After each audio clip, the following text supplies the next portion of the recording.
You are listening to the Nottingham Recovery Network podcast, where we tell true stories of people who've walked the path of recovery and hear from those that supported them every step of the way. Real people, real recovery, real hope. Welcome back to another episode of Nottingham Recovery Network podcast. This time I'm joined by Damien, who is the engagement officer in the Triage team. Thanks, Damien. Thanks for spending a bit of time with us. Appreciate it. I know you're super busy. No problem at all. So your story is like really powerful. You came through NRN as a client. That's correct, yes. And now you're working with us, which is amazing. If you don't mind, like, can you just tell us a bit about your background and like what led you into becoming a client of NRN? So my background is I was a barber from the age of 16 for about 26 years. So being a barber involves going out drinking every single night, definitely at weekends as well. Also, doing cocaine. So I believe that when I become a Club 1830 holiday rep, which was when I was 19 years old, I started drinking every single day, apart from when I was on airport nights. You've got to be very professional to do the transfers, etc. But it took me a long time to realise where my drinking had come from. Up until only a year or two ago, and it clicked that my drinking, where it got worse, was definitely when I was a Club 1830 holiday rep. Now, with regards to the cocaine, that was, I say everyone was doing it at a time. When they go out on weekends, they'll have a bag of cocaine and they'll be out and drinking, and on top of that, some nights would turn into two nights sometimes would turn into three nights into 4 nights. So that's that part of it. I've been engaging with NRN on and off for well about 10 years, I believe. Some of it was through Clean Slate. I had to engage with them because I was on probation, and some of the other times was when I just self-preferred myself. Back when my mum was alive, she used to always tell me that I was drinking way too much and I'd become a totally different person. So when I was self-referring myself, when I got to see my key worker, I was telling the key worker that, I don't want to stop drinking. I just like to learn how to control it. And, I managed that on and off again for sometimes 8 months, sometimes 9 months, sometimes 3 months. I got to the stage where I thought it's either stop or die, is what I thought, because if I have one drink, I don't know how to control it. It's just not. It's not in me to be able to control drinking. If I have a drink to get drunk, or don't drink at all. That sounds incredibly familiar. Like everyone who listens knows, I'm in recovery myself. I did a season in Magaluf in like 98 in 12 weeks, and booze and coke were my deal as well. And I think I went through the same sort of thing. Of thinking, I've got this under control for a bit, but it's not sustainable, is it? Yeah. So engaging with the team at NRN for on and off 10 years, you say? I believe so, yes. I remember asking one of the workers in the academy, this is going on nearly 3 years ago now, how long have I been coming for? Could you look on the system? She said it's about 10 years. So, yeah. Was that a shock? Did it feel like 10 years? Or? I knew I'd be coming for a long time. But when she said 10 years, it was a little bit of a shock, yeah. Because, I've been suffering for longer than that 10 years as well.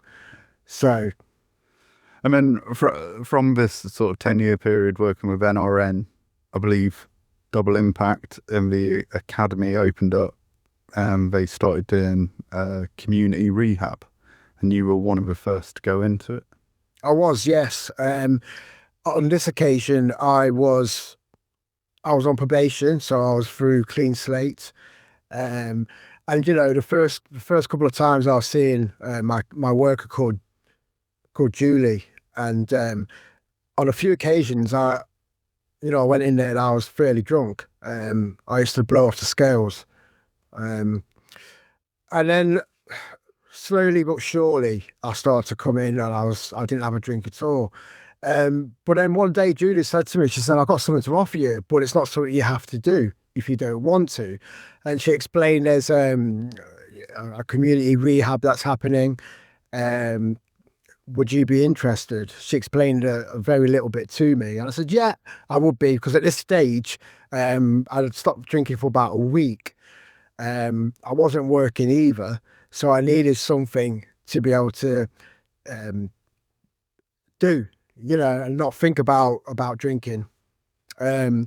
So Julie set up a meeting with a lady who was running the academy at the time. She explained everything to me. She explained it's going to be groups every day. It's going to be for 3 months. At the end of the 3 months, there's a big graduation. Or if you wasn't ready to do the full shebang, there's something called pick and mix, where you could pick and choose the groups that you want to do whenever you want to do it. But there's no graduation for that at the end. And I said straight away, I said, no, I will do the full lot, the full 3 months, every single group, every single day, which was 6 days a week, because you come in for a couple of hours on a Saturday. And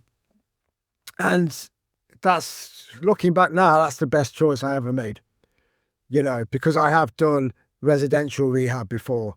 I was going to ask, had you done residential and didn't work? Or? Well, I believe the only reason I did residential rehab was because at the time my mum was dying of cancer and she really wanted me to sort myself out.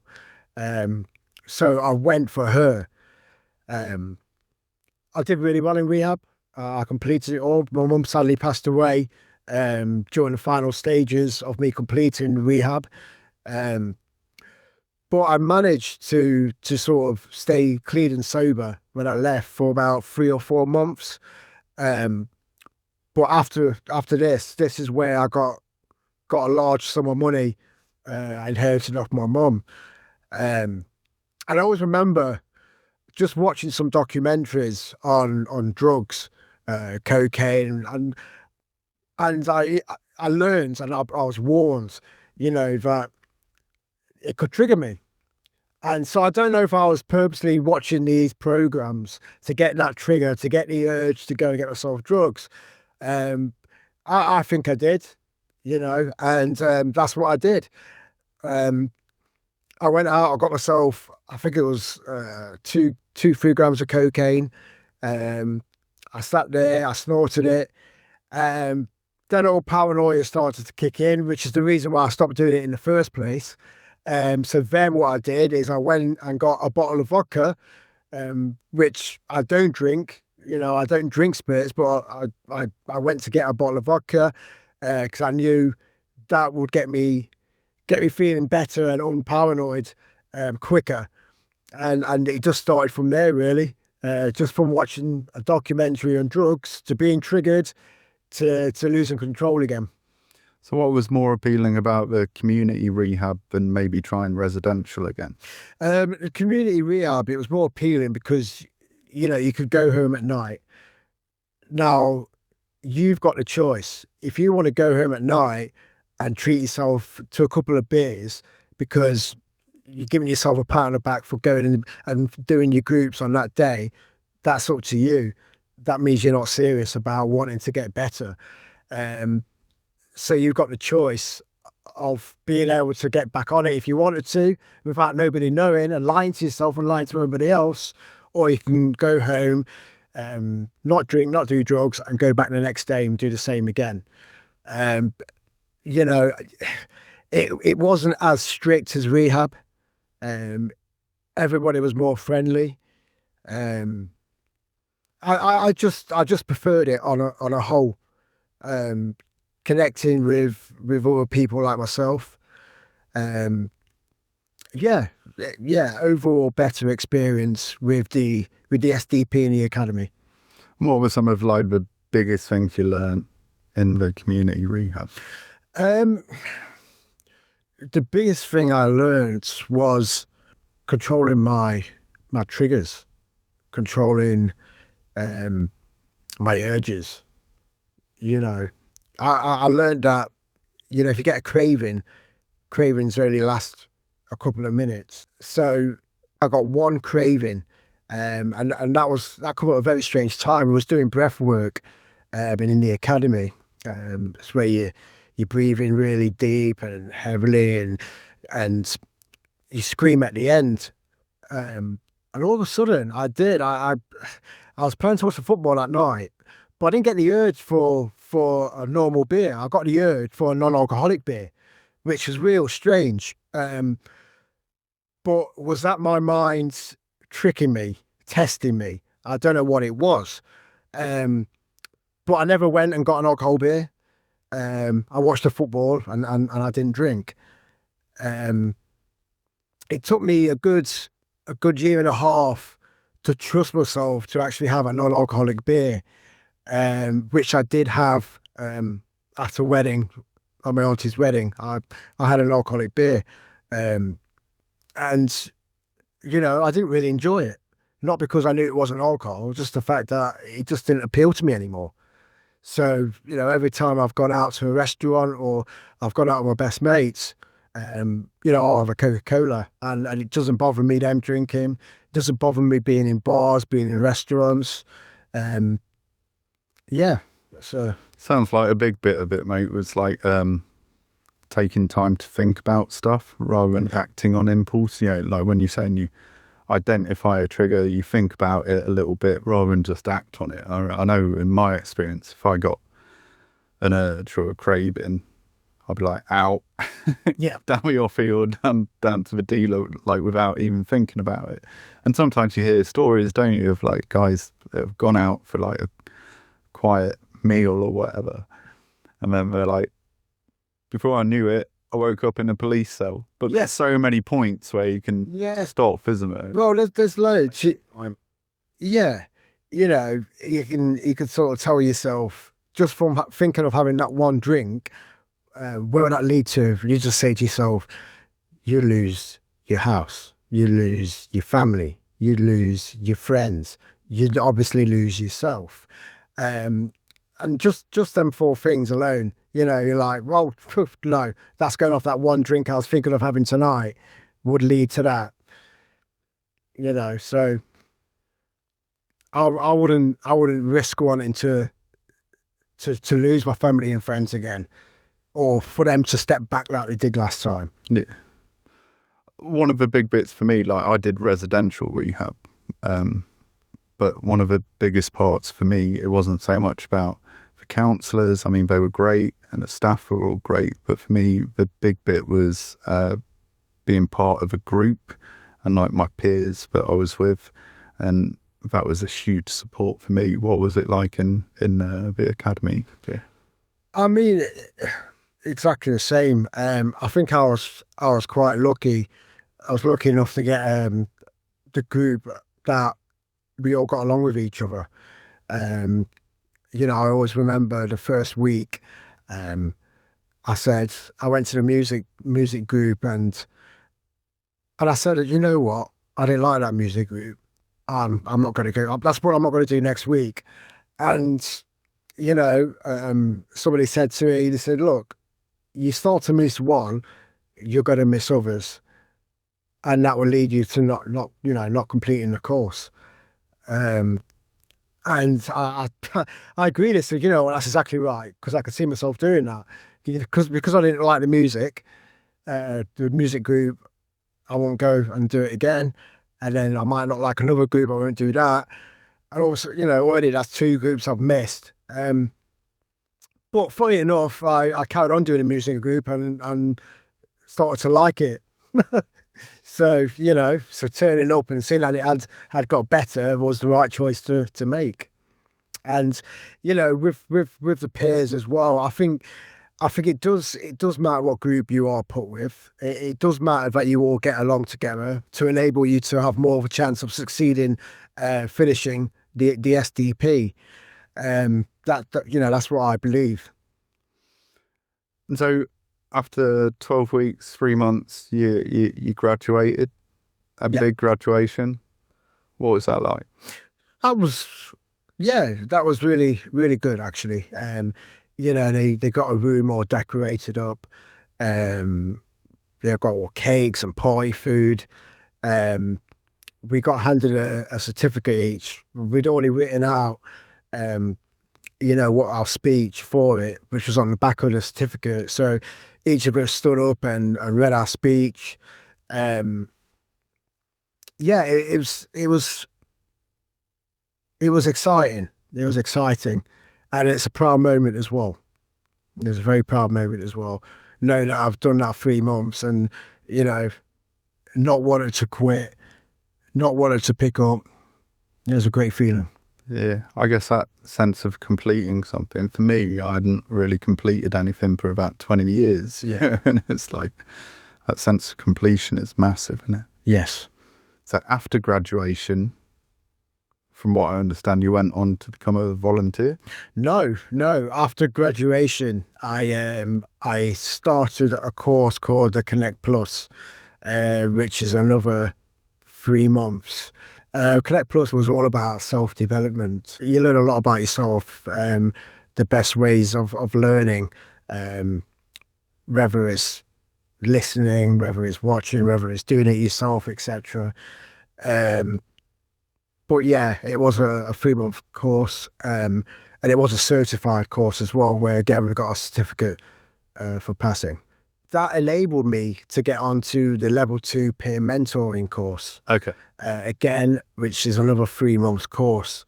That's where you learn how to be a mentor to others. It included boundaries,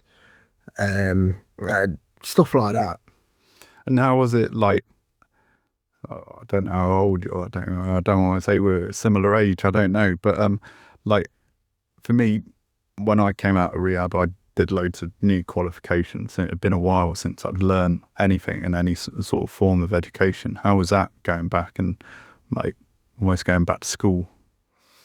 If I did try to do that years before, which I had done when I was engaging with the academy before, with NRM before, I used to have a bit of a chip on my shoulder, to be honest with you. The whole going back to school, this feels like school. Yeah, I didn't like it, but this time it was different. I didn't mind it at all. It was good to pick up things that I may have forgot in the past. I guess it's easier, isn't it, if it's something you care about, and something you're interested in. Yeah.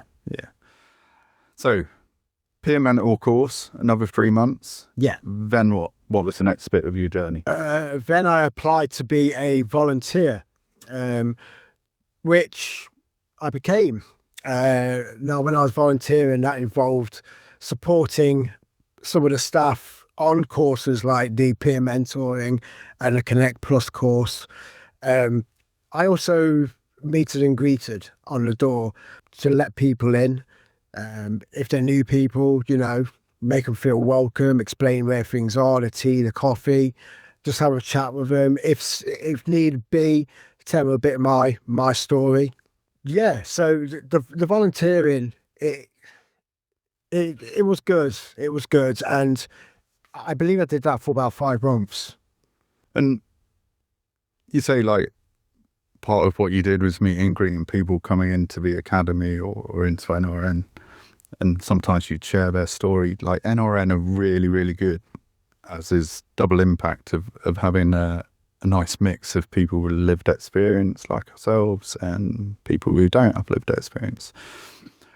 Like as someone with lived experience, what do you think that brings to to your role as a volunteer?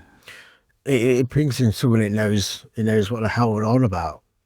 Somebody that's been through it before, knows exactly how they may be feeling, know exactly what they may need to have to say to them. So you were volunteering for 5 months, Yes. and then I guess a role came up. What sort of made you want to go for a full-time role? Well, it wasn't a full-time role. The roles that came up was a recovery connector in a triage team, a hospital liaison team, and the academy. So I filled out an application form. I didn't state which one of them three I wanted to apply for. It was sort of basically I just put it down for any of them.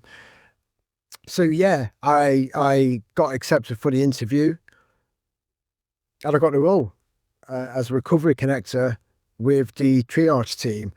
Triage team, of course, the first port of call for people that do come in, and triage team will do the assessments. Now, as a recovery connector, I didn't do the assessments, but what I did was shadow all of the different teams within the building to get a better knowledge of how everything works, which helped me loads. It's just having that better knowledge of how they work and what they do. So I did around about 4 or 5 months as a recovery connector. Then my managers approached me and they said, we've got this role, that may suit you. We figure you'd be good at it. Are you ready for full time? And I said, yeah. I went for the role. I got the role, and I'm still in the role today. So I'm loving every minute of it. a community engagement officer. Yes. So what does your day-to-day look like? What does a community engagement officer do?